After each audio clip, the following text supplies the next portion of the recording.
आज एनटीए ने सेंटर्स के हिसाब से रिजल्ट अपलोड कर दिया है। सुप्रीम कोर्ट ने एनटीए को यह आदेश जारी किया था कि आप सभी रिजल्ट्स शनिवार शाम तक अपनी वेबसाइट पर अपलोड कर दीजिए।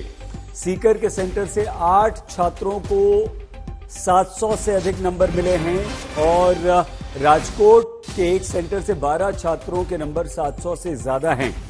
हाँ, अदालत ने यह भी कहा था कि छात्रों की पहचान गोपनीय रखी जाए, उनके नाम न डाले जाएं, सिर्फ उनके कोड डाले जाएं और नंबर डाले जाएं। तो अब अगर सीकर और राजकोट से 12 और 8 छात्रों के 700 से अधिक नंबर आए हैं तो क्या यहां पर भी सवाल उठेंगे? 115 छात्रों के नंबर 650 से ज्यादा आए हैं। तो एनटीए ने ये लिस्ट जारी कर दी है और ये रिजल्ट है। राजकोट सेंटर से 85% छात्र नीट में क्वालिफाई कर चुके हैं। मिलन शर्मा हमारी संवाददाता इस समय हमारे साथ जुड़ चुकी हैं। मिलन, 115 छात्रों के 650 से ज्यादा नंबर, सीकर में 8 के 700 से ज्यादा नंबर, राजकोट में भी 700 से ज्यादा नंबर, क्या मतलब हुआ इसका?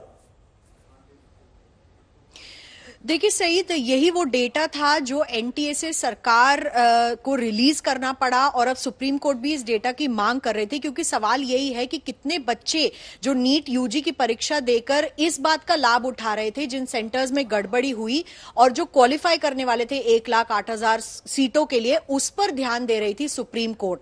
तो सीजीआई के मुताबिक जो पूछा गया डेटा था वो एनटीए ने जारी किया, उसको हमने एनालाइज किया है सईद, और हमें पता चला है कि राजकोट का एक सेंटर जहां पर जो 22701 सेंटर है उसमें 700 से ज्यादा जो स्कोर आए हैं उतने 12 बच्चे हैं, 650 स्कोर लाने वाले 115 बच्चे हैं। तो आप देखिए कि ये क्वालिफाइंग स्कोर्स हैं जिससे आपको 1,08,000 सीटों में एक सीट मिल सकती है मेडिकल कॉलेज में।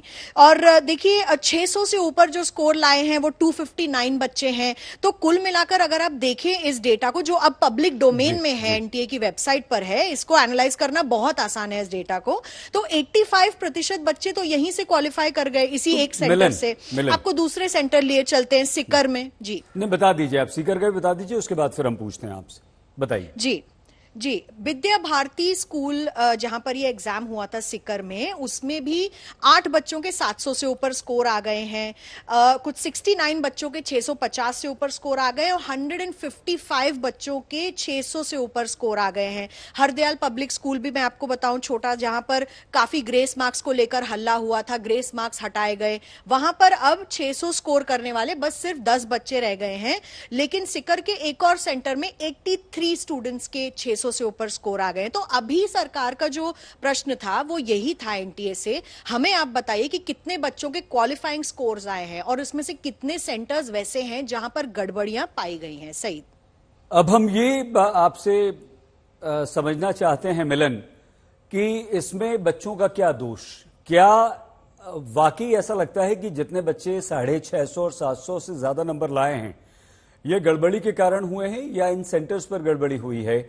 और क्या इसमें ऐसा भी तो हो सकता है कि जो बहुत जेन्युइन बच्चे हों, पढ़ाई लिखाई करके इतने नंबर लाए हों, उनको नुकसान हो जाए?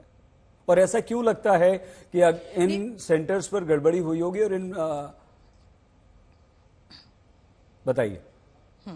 तो सईद, इसके बारे में मैं ये कहना चाहूंगी कि इससे अगर आप लास्ट ईयर के डेटा से कंपैरिजन करें तो एक सही आकलन निकल सकता है, लेकिन अनफॉर्चुनेटली एनटीए ने वो लास्ट ईयर का डेटा भी रिलीज नहीं किया है जो उनके पास होता है।